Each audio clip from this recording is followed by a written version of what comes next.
오늘 말씀의 제목은 다시 보는 요한계시록입니다. 지난 시간까지 우리 구약의 묵시문학 중에 하나인 다니엘서를 함께 살펴보았다면 오늘부터는 이제 신약의 유일한 묵시문학 요한계시록을 매주마다 살펴보고자 합니다. 사실 요한계시록은 오후 찬양 예배 때 한번 살펴보았습니다만 그때는 워낙 시간이 길었기 때문에 전체 내용을 한눈에 아마 연결하기가 쉽지 않았을 것이라 생각합니다. 또 한편 오후 찬양 예배는 늘 참석하시는 또 작은 몇 분들만 이렇게 참석하기 때문에 우리가 신앙생활하면서 66권 성경 전체가 다 귀중하고 소중합니다만은 반드시 바르게 알고 또 배워야 할 성경이 있다면 요한계시록이어야 합니다. 그러나 요한계시록은 개인적으로 공부하거나 읽는다고 하여 그것이 읽혀지거나 또 이해가 되지 잘 않습니다. 왜냐하면 상징과 또 비유로서 많이 또 쓰여져 있기 때문이기도 하고 또 한편 지금까지 많은 이단들이 어디에서 나타나느냐? 요한계시록에 대한 잘못된 해석으로부터 나타났다는 것을 생각해 볼 때 요한계시록은 그 중요성을 강조하고 또 강조하고 배우고 또 배워도 지나치지 아니할 성경이 있다면 그것이 바로 요한계시록이기 때문에 제가 이제 오늘부터 이제 매주마다 요한계시록의 내용들을 1장부터 마지막 22장까지 하나하나 그 의미와 내용들을 함께 살펴보고자 합니다. 그래서 제가 바라는 것은 이번 요한계시록 또 강해를 통하여 성령 하나님께서 우리 각자의 모든 이들 위해 듣는 귀와 깨닫는 마음을 주시기를 간절히 또 소망합니다. 여러분 요한계시록 그러면 가장 먼저 어떤 단어, 어떤 이미지가 떠오르십니까? 아마 많은 경우 우리가 영상을 통하여 본 것처럼 아니면 또 노스트라다무스의 예언의 어떤 책처럼 마지막 종말에 어떤 일이 일어날 것인가, 종말에 일어날 어떤 시나리오를 제공하는 것으로 요한계시록을 생각하는 그런 분들이 의외로 많은 것 같습니다. 또 한편 요한계시록의 대주제를 마치 이 요한계시록 13장에 있는 666이라든가 아니면 16장에 있는 겟돈 때문에 벌였던 전쟁, 아마겟돈 전쟁이라고 생각하거나 아니면 6장부터 16장 사이에 있는 인나팔 대접 심판 시리즈가 마치 요한계시록의 큰 대주제인 것으로 알고 있는 그런 분들도 없지 않아 있을 것 같습니다. 그러나 여러분 결코 그렇지 않습니다. 요한계시록 대주제는 오직 한 가지입니다. 한번 따라할까요? 교회입니다. 에베소서가 교회론을 말하고 있다면 에베소서 이상으로 교회에 대하여 말하고 있는 책이 뭐냐? 그게 바로 요한계시록이라고 하는 사실입니다. 그래서 요한계시록은 그래서 예수의 핏값 위에 세우신 교회가 과거에 어떻게 있었고 지금은 어떤 존재로 서 있으며 미래는 어떻게 될 것인가, 교회의 과거와 현재의 미래를 또 바라보는, 그리하여 그것을 나타내기 위하여 쓰여진 것이 뭐냐? 그게 바로 요한계시록이라고 하는 사실입니다. 특별히 요한계시록에는 두 가지의 교회를 우리에게 소개하고 있습니다. 먼저는 땅에 있는 교회고요, 두 번째는 하늘에 있는 교회입니다. 땅에 있는 교회는 2장과 3장에 소위 이제 소아시아 7교회를 말하고 있는 것이고, 하늘에 있는 교회는 4장과 5장에 하나님 보호자의 앞에서 영원토록 경배와 찬송을 드리는 그런 교회의 모습을 우리에게 소개하고 있습니다. 특별히 이 땅에 있는 교회는 전투하는 교회의 모습을 소개하고 있다면 하늘에 있는 교회는 이기고 승리한 교회의 모습을 소개하고 있습니다. 나아가서 땅에 있는 전투하는 교회는 지금 현재의 예수의 초림과 재림 사이에 있는 모든 오고 가는 교회를 말하고 있다면 또 4장과 5장에 이기고 승리하여 예배하는 하늘의 교회는 장차 미래에 일어날 교회의 모습을 소개하고 있다. 이렇게 우리는 확인해 볼 수 있을 것 같습니다. 그렇다면 이제 오늘 첫 번째 땅에 있는 교회로서의 모습입니다. 그 모습이 이제 요한계시록 2장과 3장에 나와 있는데요, 우리가 잘 알고 있는 소아시아에 있는 7교회를 말하고 있는 거죠. 에베소 교회, 서머나, 버가모, 두아디리아, 사데, 빌라델비아, 라오디게아 교회를 말합니다. 그러나 이 소아시아 지금 사도 바울이 반모섬에서 요한계시록의 계시를 받고 이 편지를 소아시아에 있는 교회에다가 보내집니다. 실질적으로 7교회가 소아시아에 있었던 교회입니다. 그러나 궁극적으로 보면 단순히 소아시아의 7교회에만 이 편지가 보여진 것이 아니고 이 요한계시를 읽고 듣는 오고 가는 모든 교회들, 초림부터 재림 사이에 있는 모든 교회들에게 주시는 하나님의 계시의 말씀이다. 이렇게 우리는 받아야 하겠습니다. 특별히 그 교회 안에는 책망만 있는 교회가 있는가 하면 칭찬만 있는 교회도 있죠. 또 한편 책망과 칭찬 모두가 있는 교회도 있습니다. 그러나 모든 7교회 안에 마지막으로 예수께서 명령하시는 하나의 명령이 있습니다. 그것은 다른 것이 아니라 교회들이요 이기셔야 합니다. 이겨라라는 말씀이 매 교회마다 빠지지 않고 마지막에 그렇게 명령으로 기록되고 있더라라는 것입니다. 정말 그런 거 한번 볼까요? 2장 보십시다. 2장 1절에 보면 어떤 교회에게 보낸 말씀이라고 성경책에 그렇게 쓰여져 있습니까? 에베소 교회에게 보낸 말씀이다. 그래서 먼저 에베소 교회에 대한 칭찬이 있고요, 또 첫사랑 잃어버렸다 책망이 있는 그런 교회였습니다. 그러나 이 에베소 교회에다가 마지막 예수께서 뭐라고 명령합니까? 7절입니다. 7절 봅니다. 시작. 기 있는 자는 성령이 교회들에게 하시는 말씀을 들을지어다. 이기는 그에게는 뭐해라? 이기라고 말하고 있습니다. 여러분 서문화 교회도 마찬가지죠. 서문화 교회도 쭉 그 교회에 대한 얘기를 하고 있다가 마지막 11절 이렇게 또 말합니다. 11절 봅니다. 시작. 기 있는 자는 성령이 교회들에게 하시는 말씀을 들을지어다. 이기는 자에게는 이라고 되어 있습니다. 뭐해라? 이겨야 한다라고 지금 말씀하고 있습니다. 나아가서 18절에 보면 두아디라 교회도 마찬가지입니다. 그럼 26절 볼까요? 26절 시작. 이기는 자와 뭐해라? 이겨라고 말하고 있습니다. 그 외에 사대 교회, 빌라델비아 교회, 라오디게아 교회 모든 7교회에다가 마지막으로 명령하는 말씀이 뭐냐? 이겨야 된다고 말씀하고 있다는 사실이에요. 여러분 이 이겨야 된다는 단순한 하나의 단어가 그 시대의 7교회가 어떤 상황과 정황 가운데 있는가를 우리는 나름 짐작해 볼 수 있다는 겁니다. 한마디로 얘기하면 그 교회들은요 한결같이 박해와 핍박의 현장 가운데 세워졌던 교회입니다. 로마에는 모두 한 60여 명의 황제가 세워졌다라고 보고 있는데요, 그 가운데 기독교를 대대적으로 박해했던 10명의 황제가 있습니다. 그래서 기독교의 역사 속에서도 그 박해 기간을 바로 10대 기독교 박해다 이렇게 부르고 있습니다. 그 가운데 우리가 10명의 황제 가운데 2명의 황제를 주목할 필요가 있습니다. 첫 번째 황제는 복음서의 배경이 되고 있고 특별히 베드로와 바울을 순교케 한 제5대 네로입니다. 그리고 두 번째 우리가 주목해야 될 황제는 바로 오늘 요한계시록의 배경이 되고 있는 제11대 도미티안 황제가 되겠습니다. 특별히 이때에 서문화 교회의 감독이자 또 한편 사도 바울의 사도 요한의 제자였을 것으로 추정되고 있는 그 유명한 이 폴리캅이란 교부가 이때 이제 순교를 당하게 됩니다. 렐리기오 리키타라고 하는 말이 있습니다. 이 말은 당시 로마 정부가 공식적으로 인정하고 허용한 합법적인 종교를 가리키는 말입니다. 렐리기오 리키타. 그렇다면 그 당시에 기독교는 로마가 합법적으로 인정하고 있는 렐리기오 리키타의 종교 안에 들어갔을까요? 못 들어갔을까요? 못 들어갔습니다. 왜냐하면 그 요한계시록의 기준을 보면 AD 한 90년입니다.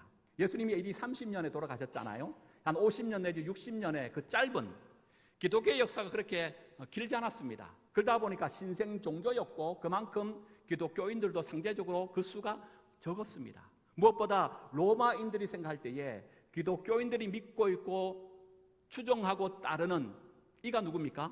예수입니다. 그 로마인들의 입장으로 보면 예수는 어떤 인물이었습니까? 로마를 정복하기 위하여 결국 그것이 실패하여 로마의 최고의 형벌인 십자가에 달려 죽은 자, 그렇죠. 그리고 그들을 따르는 자, 그 로마가 여러분 인정할 수가 없는 거지요. 무엇보다 그 당시 기독교는요 바로 로마 숭죄의 정식으로 거부하는 그런 자들이었기 때문에 더더욱 로마인들의 입장에서는 기독교를 받아들일 수가 없었던 것이지요.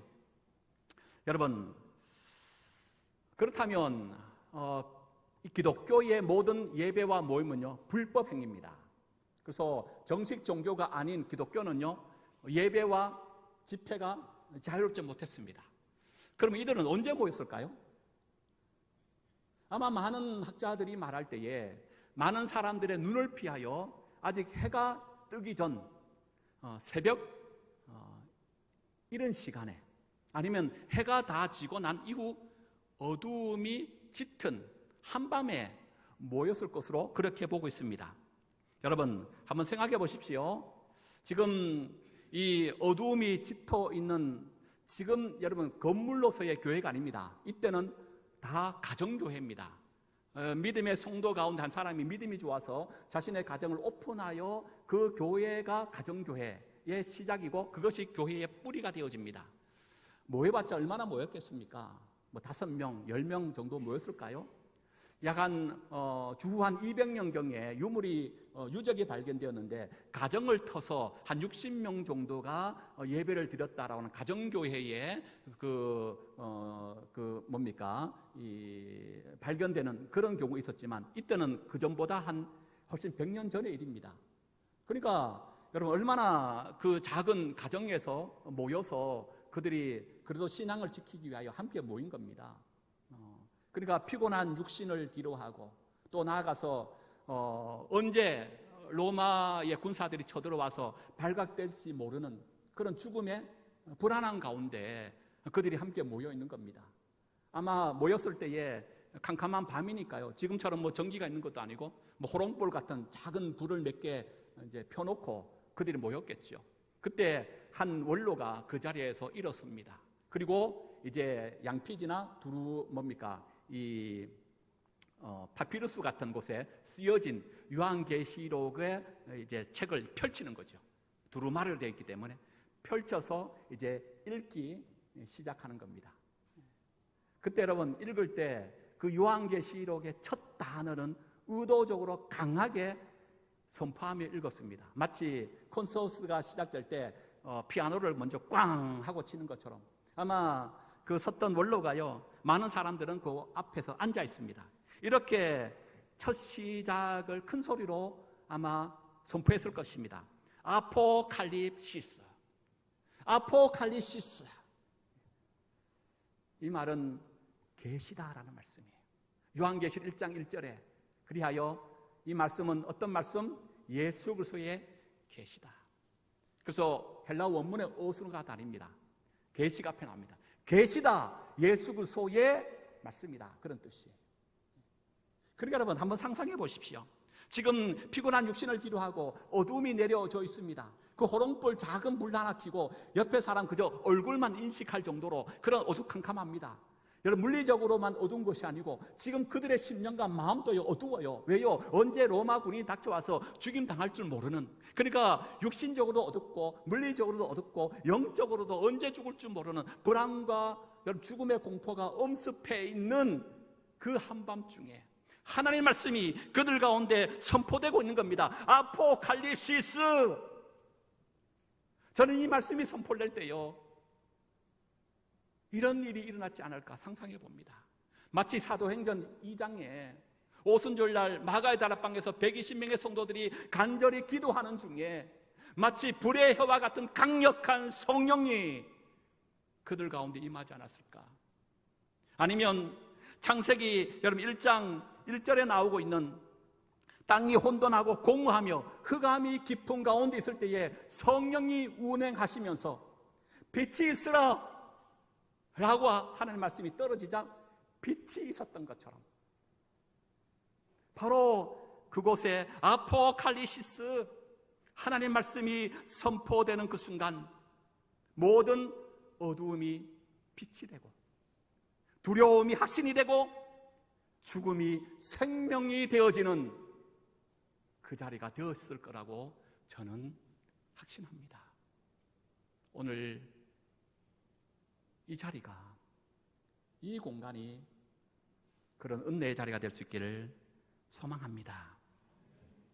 여러분, 이기라라는 것은 전쟁 용어 아닙니까?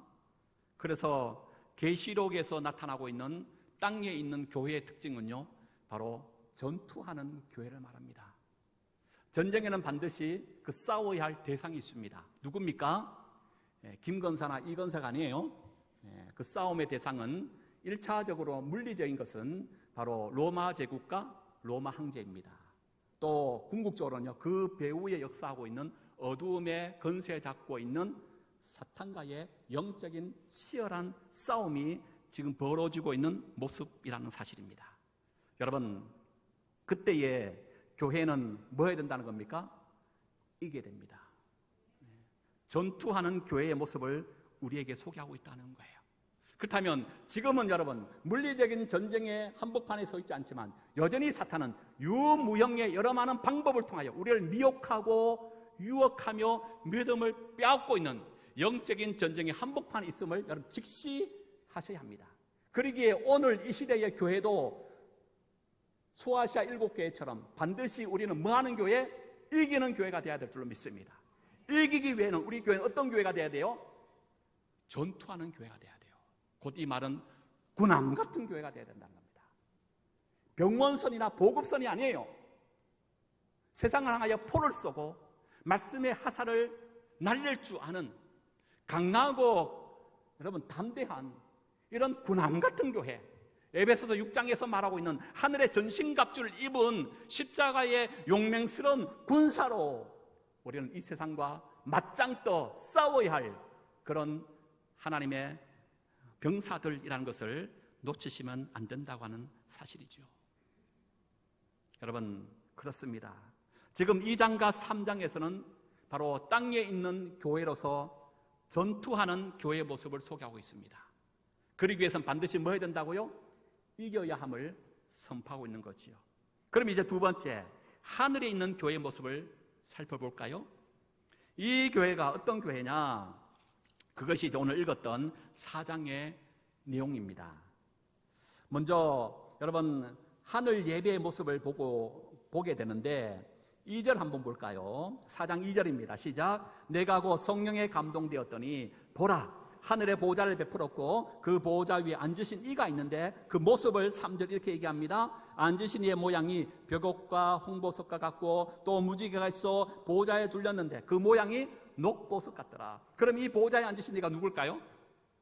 네, 하나님이 하나님. 하나님이 지금 이런 모습을 가지고 보좌에 앉으셨다라고 지금 말씀하고 있습니다.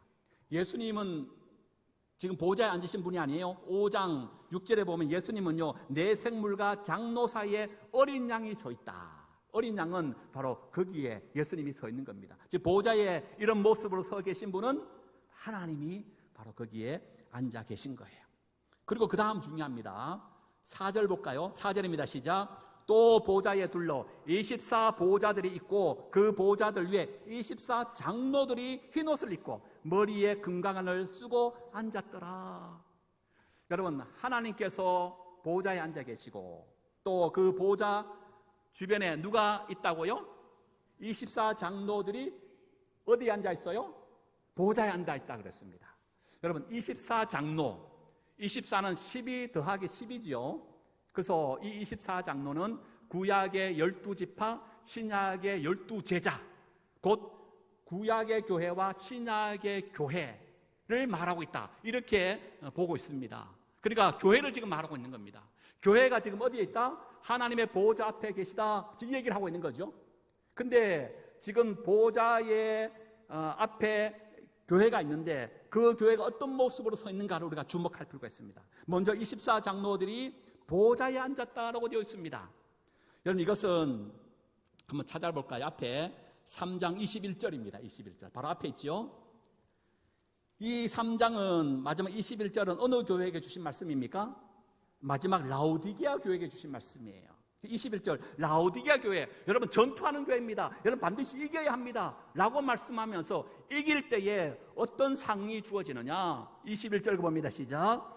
이기는 그에게는 내가 내 보좌에 함께 앉게 하여 주기를 내가 이기고 아버지 보좌에 함께 앉을 것 같이 하리라. 그 라오디게아 교회에게 이기면 주시는 여러분 그 상급이 뭐라고요?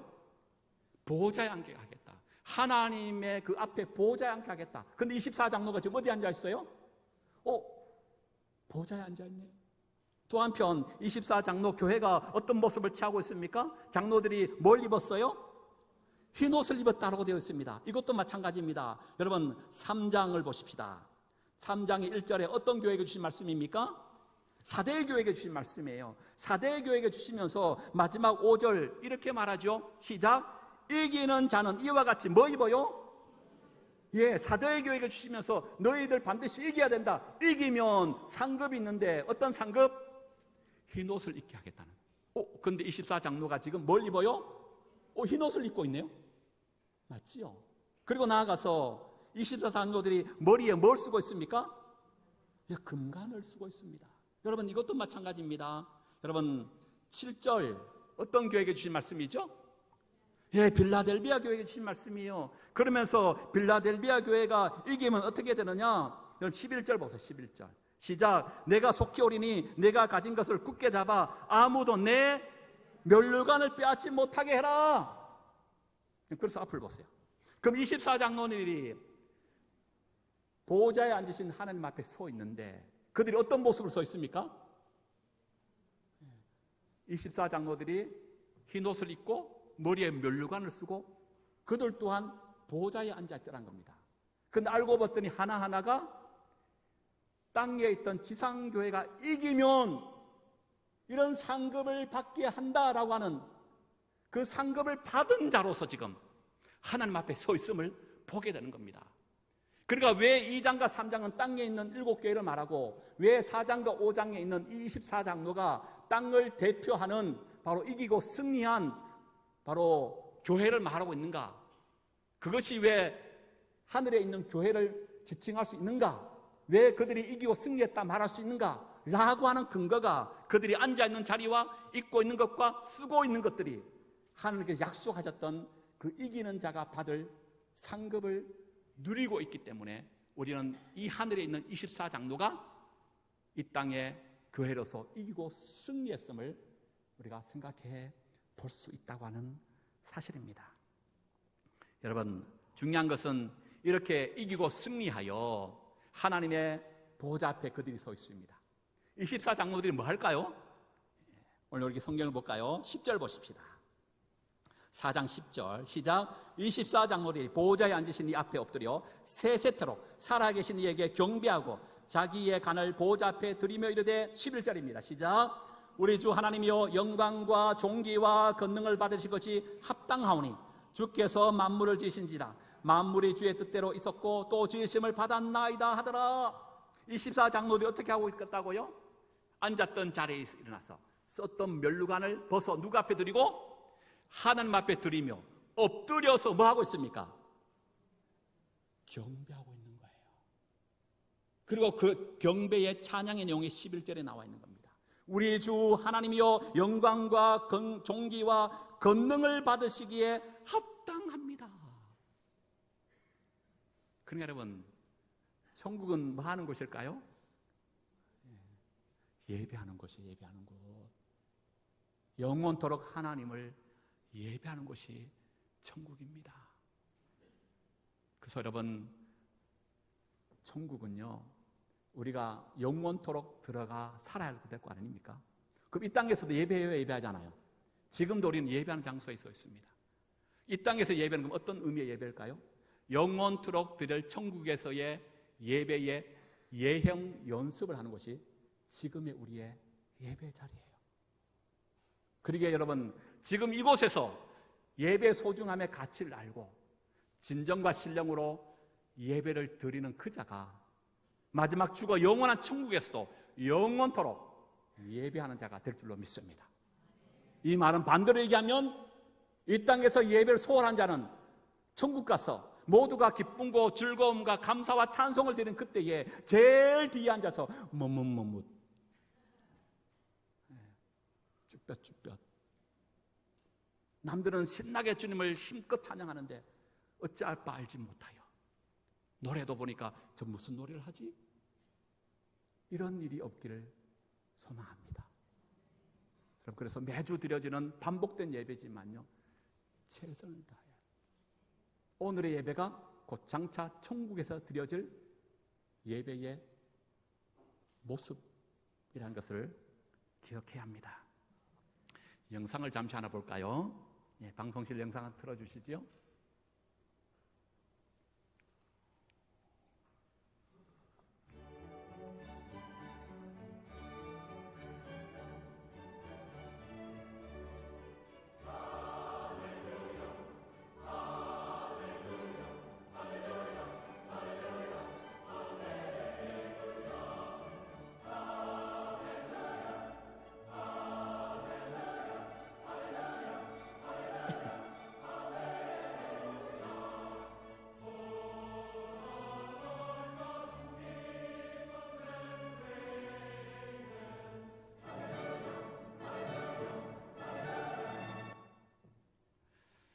예, 우리 그림을 하나 볼 텐데요. 예. 윌리엄 브레이크가 지금 요한계시록 4장과 5장을 근거로 하여 이제 그림을 그렸던 그 내용입니다. 보이실지 잘 모르겠습니다만은 그 보좌의 가장 중앙에 앉아 계신 분이 누구라고요? 하나님이 되시는 거예요. 오른손에 보면 지금 뭘 잡고 계시네요? 7 임봉된 두루마리, 그걸 지금 잡고 있습니다. 그것이 이제 어린 양 되신 예수께서 하나하나 띠을 통하여 이 땅에 심판이 임하여지는 그 두루마리의 책을 하나님이 지금 손에 잡고 계시죠. 그리고 그 그림의 제일 위에 보면 무지개가 떠 있는 것이 보이십니까? 이 무지개가 떠 있고 그 무지개와 하나님의 그 사이에 보면 뒤에 보면 그림이 4개의 그림이 이제 어렴풋하게 이제 그려져 있습니다. 바로 네 생물을 말합니다. 세상의 모든 피조 세계를 대표하는 네 생물들의 그림이 그 사이에 기록되어 있고요. 또 자세히 보면 온통 눈들이 많이 있음을 보게 됩니다. 무슨 눈이 되겠습니까? 하나님께서 세상을 주목하여 지시하고 보고 계신다라고 하는 눈들을 저렇게 표현하고 있는 겁니다. 그리고 제일 밑에 보면 아이 같은 모습으로 하고 있고 머리에 보면 이 촛불 같은 것이 써 있습니다. 7 영의 7 촛불을 저렇게 표현하고 있는 겁니다. 그리고 보좌 주변에 지금 엎드려 하얗게 된 이들이 있습니다. 그들이 누굴까요? 예, 바로 24장로들이에요. 자신들이 쓰고 있던 면류관을 하나님 앞에 드리면서 존귀와 찬송과 영광을 올려드리는 24장로의 모습을 저렇게 표현하고 있습니다. 예, 이제 저를 비춰주시면 될 것 같고요. 여러분, 지금 보십시오. 2장과 3장은 땅에 있는 교회, 이겨야 하는 전투하는 교회의 모습을 소개하고 있다면 그 전투하는 교회가 하늘에 있는 교회로서 하나님의 보호자 앞에서 존귀와 찬송과 영광을 돌리는 예배하는 교회가 이미 되고 있더라고요. 이미 이기고 승리하고 있는 모습을 그들에게 그림 언어로서 보여주고 있습니다.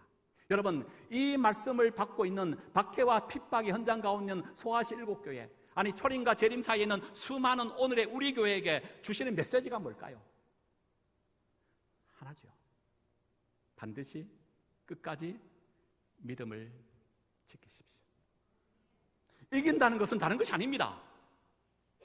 바로 믿음을 지키는 것을 말한 줄로 믿습니다. 포기하지 마십시오. 여러분의 정체성과 여러분의 그 본질은 이미 이 땅이 아니라 하늘에 벌써 있습니다. 여러분, 미래형이 아니라 현재형입니다. 이미 여러분들이 이겼습니다. 지금 힘들고 어렵지만 여러분 땅에 있지만 이미 여러분 어디에 있는 존재가 되었다고요?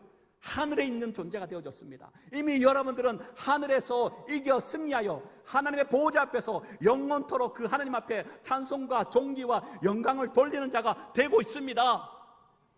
그러기에 포기하면 안 됩니다. 네. 황제 앞에 머리 조아리면 안 됩니다. 어떠한 상황과 환경 속에서도 이 믿음을 지키셔야 합니다. 여러분의 본질과 여러분의 정체성이 바로 이것입니다 라고 지금 말하고 있는 거예요. 말씀 마칠까요? 그렇습니다. 요한계시록은 종말에 있을 어떤 징조나 현상을 기록함이 위함이 아닙니다. 이처럼 교회의 정체성이 여기 있고 교회의 종국의 존재됨이 어떠한가를 보여주기 위하여 기록한 것이 요한계시록이라는 거예요. 현재 고난과 아픔의 현장 가운데 있는 성도들에게 위로와 교훈면을 주고 또한 마지막까지 생명 다하여 믿음을 지켜야 할 것을 촉구하기 위하여 쓰여진 것이 바로 요한계시록입니다. 이 요한계시록의 참된 의미를 깨달아 생명 다하기까지 끝까지 믿음을 지키시고 마침내 하늘 보좌의 승리를 누리는 이기고 승리한 자에 설 수 있는 우리 모두가 될 수 있기를 주의 이름으로 축복합니다.